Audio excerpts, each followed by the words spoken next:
Now with the latest evening headlines, it's the ITV News.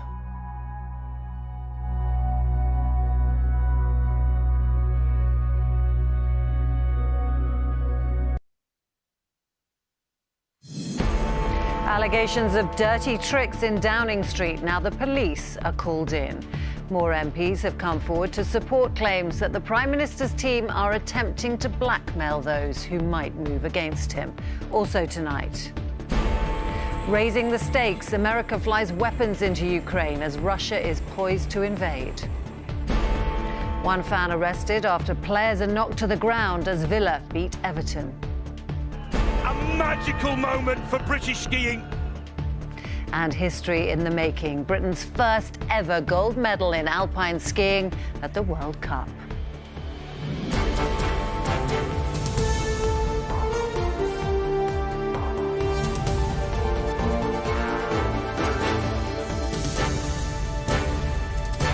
This is ITV News with Romilly Weeks. Good evening. The Prime Minister's difficulties show no signs of easing, with the tactics used to shore up his support under renewed scrutiny this evening. The police are expected to interview the Conservative MP William Wragg, who claims the government has been attempting to blackmail MPs considering moving against Boris Johnson. The Labour MP Chris Bryant alleged today that he has heard from a dozen MPs with similar stories. Downing Street says it's not seen any evidence to support the claims, but there are further damaging allegations emerging tonight. More on those later, but first, this report from our political correspondent, Daniel Hewitt. For Boris Johnson, the last few weeks may well have felt like a slow-motion car crash, veering from one crisis to another. The latest, accusations of blackmail and intimidation by his government towards Tory MPs who want him out of Downing Street. Today came a new allegation from the Labour MP who chairs the House of Commons Committee on Standards. Quite a few Tory MPs have told me pretty worrying stories about whips and government ministers and others saying, look, if you don't go the right way on this, you won't get your school, you won't get your hospital, you won't get your bypass. And I think that is misconduct in a public office. And on at least one occasion, I'm told that the Prime Minister has been saying it himself. The accusations support those first made by this senior Conservative backbencher. The intimidation of a Member of Parliament is a serious matter. Moreover, early next week, armed with examples to support his claims the Prime Minister himself continues to deny. I've seen no evidence, heard no evidence to support any of those allegations. But not even he can deny the perilous position in which he finds himself, with Sue Gray's much-anticipated report into alleged parties at Downing Street expected this week. Thank you very much. Boris Johnson is spending this weekend at his Chequers country retreat, on the offensive, reportedly calling Conservative colleagues to shore up support, their future in his hands. I've not sent a letter in yet, because I've decided that what I want to do is wait until Sue Gray's report comes out. I've obviously had conversations with colleagues about everything that's been going on. A lot of us have, because we've had a lot of correspondence from constituents about it. And so a defining week awaits. The man who has so often waved away his critics faces the threat of waving goodbye for good. And Daniel, reports of even more serious allegations against the Whip's office tonight. That's right. Ghani, Conservative MP, she was the first female Muslim minister to ever speak at the House of Commons dispatch box, has made some really serious claims tonight. She claims that in February 2020, when she was sacked by Boris Johnson as a transport minister, a government whip said to her that she was fired because her Muslim faith was making colleagues feel uncomfortable.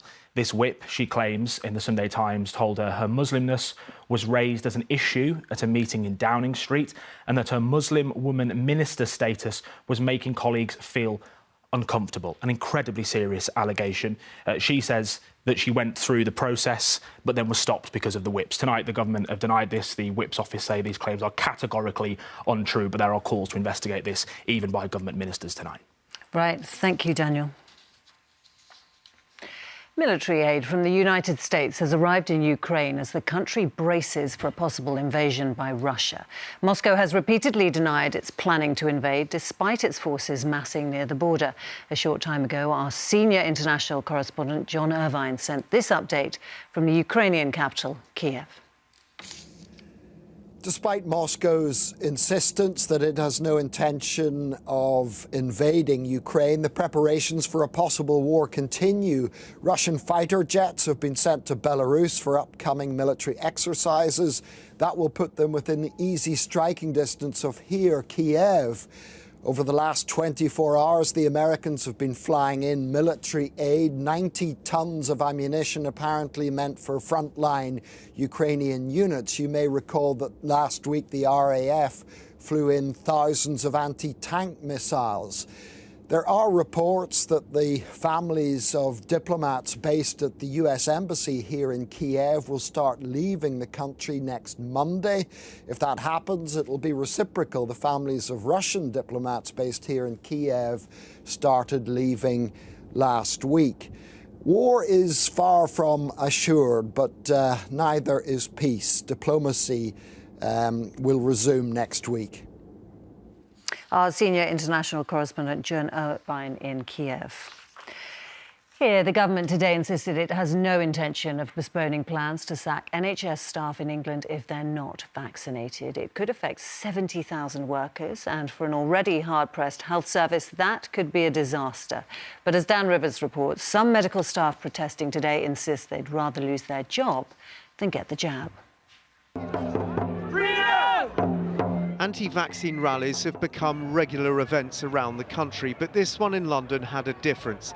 Among the crowds, significant numbers of NHS staff opposed to government plans to force them to have a jab or risk losing their job. Freedom! Up to 70,000 NHS workers remain unvaccinated. Those attending today defiant about their right to choose. I will lose my job, and I'm happy for that because I believe in, the principles of why we're all here. Which is choice, effectively. It's informed choice. We're not going to be bullied or coerced into having something we don't want. As it stands, all health and social care staff must be doubly vaccinated by the start of April, meaning that they need to have their first dose by the 3rd of February to meet this deadline. It's believed 70,000 or more staff could lose their jobs as NHS leaders again appeal for them to get jabbed. If you're marching today, just take a moment, think about the people that you've been looking after who have experienced COVID. Think about your colleagues who you've been working with, and think about the best way to make sure that we're all protected and that we're all as safe as possible, because we are very much in this together. Ever more creative ways of encouraging people to get a jab are now being rolled out. This jab and kebab offer in Kent is designed to reach people who've so far opted not to go to a vaccination centre. Those administering the vaccines here think it's the duty of all medical staff to be jabbed. I think it's very important if you're in a frontline role, then you are vaccinated. You need to minimise the risk of passing that on to vulnerable people. You could be carrying the virus and not know it. The government has pushed back on reports suggesting it's planning to postpone its vaccine mandate for NHS staff. In a statement today, it said ensuring staff are vaccinated is the right thing to do to ensure patients and those in care are protected. A spokesman added at present there are no plans to change the implementation date of this policy. It would seem to put the government on a direct collision course with tens of thousands of NHS workers who appear to be willing to lose their job rather than have the vaccine, putting further pressure on a health service already struggling with chronic staff shortages. Dan Rivers, ITV News. A football fan has been arrested after bottles and objects were thrown onto the pitch during Everton's match against Aston Villa. 2 Villa players were knocked to the ground during their 1-0 win. As Chris Scudder reports, the incident overshadowed Duncan Ferguson's return as Everton caretaker manager. Once booted, now suited. A fearsome character on the field, Duncan Ferguson's return to stand-in Everton manager was spiced up by his opposite number, Villa boss Steven Gerrard, being a former playing rival from across Merseyside. To add extra spice, Villa's Lucas Digne was returning to Everton objects thrown from the stands. Digne and Matty Cash both collapsed to the ground. Neither was seriously hurt, but it's an incident that will worry the game's authorities. Quite frankly, disgraceful. The goal was the game's defining moment. Everton. Chris Scudder, ITV News. Meanwhile, the 12-match winning run by leaders Manchester City was suddenly halted tonight by Southampton. City were held to a 1-1 draw by the Saints, who led at half-time with this spectacular goal from Kyle Walker-Peters. But the champions hit back in the second half with an equaliser from Emerick Laporte. And finally, proof that dreams, no matter how unlikely, can come true. What chance that a Brit who learnt to ski on a dry ski slope could beat the best in Europe? Well, today, 35-year-old Dave Riding from Lancashire did just that, winning gold for Britain for the first time ever in an alpine skiing World Cup event. Our reporter Amy Lewis spoke to him after his victory in Austria and has the full story. A magical moment for British skiing. He will be talking about this for the rest of his life, and who can blame him? Dave Riding has ended Britain's 55-year wait for a skiing World Cup gold. But at the start, it didn't look like it was going to be his day. He was 6th after his first run. Dave Riding looking to take the lead away from Lucas Brom. But in the second and final leg, he had the perfect pace and perfect precision. He dips, he dives, he is there! He was top of the table and stayed there. He is no ordinary champion. He learned his trade far from the pistes in the Alps, practising instead on the plastic slopes of Pendle in Lancashire. And he only started on the snow when he was 12. Most champions begin when they are toddlers. Now, at the age of 35 years old, he is the oldest winner of a men's World Cup slalom, and his love affair with the snow is complete. Certainly wasn't brought up in the Alps. I was brought up in Lancashire. But, you know, a bit of northern grit, you keep going. Just to win one, I think I've just got to savour the moment. And it's beyond what I ever dreamed of as a kid. Just yesterday, he was selected to represent Britain at next month's Winter Olympics in Beijing. He will be arriving with something pretty special in his luggage. Amy Lewis, ITV News. Amazing achievement, and that is it. The weather is next, but from me and the whole weekend team here, good night.